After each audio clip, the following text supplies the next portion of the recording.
this special report, the Reverend Martin Luther King, Nobel Prize winner and one of the nation's civil rights leaders, was shot to death late today in Memphis, Tennessee. Dr. King was 39. Memphis police say 2 men have been arrested in connection with Dr. King's slaying.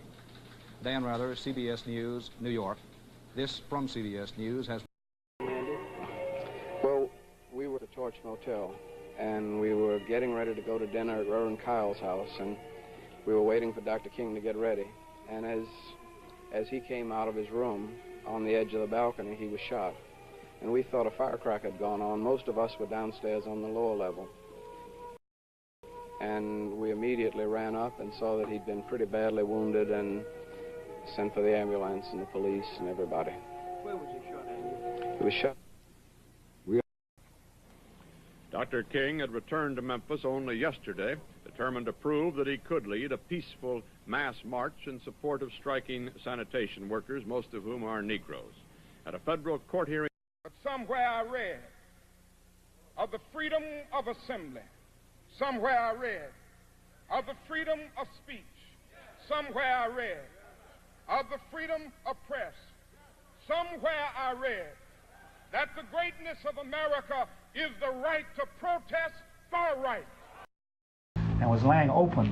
There was a tremendous wound right here where the bullet went in.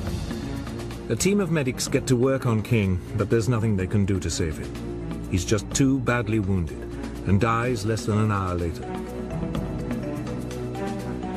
He was shot as he stood on the balcony in front of room 306 in the Lorraine Hotel. He was alone. His aides were in the room behind him. Dr. King was rushed to St. Joseph's Hospital emergency room. He died at 7 o'clock Central Standard Time from a gunshot wound in the neck.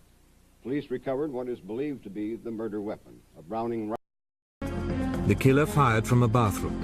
The window is jammed open, and there are footprints in the bath.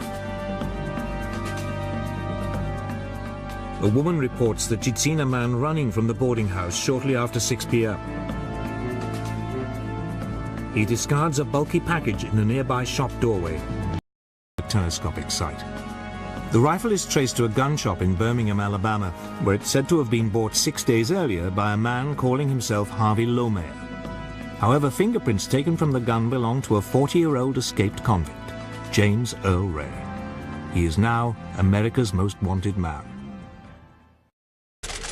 April 8th, 1968, Memphis. Grief-stricken mourners filed past King's open coffin. Under strict security, King's body is then flown to his hometown, Atlanta. Good evening.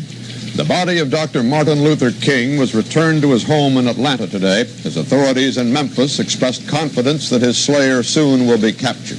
President Johnson appealed nationally for calm, asking all citizens to deny violence its victory.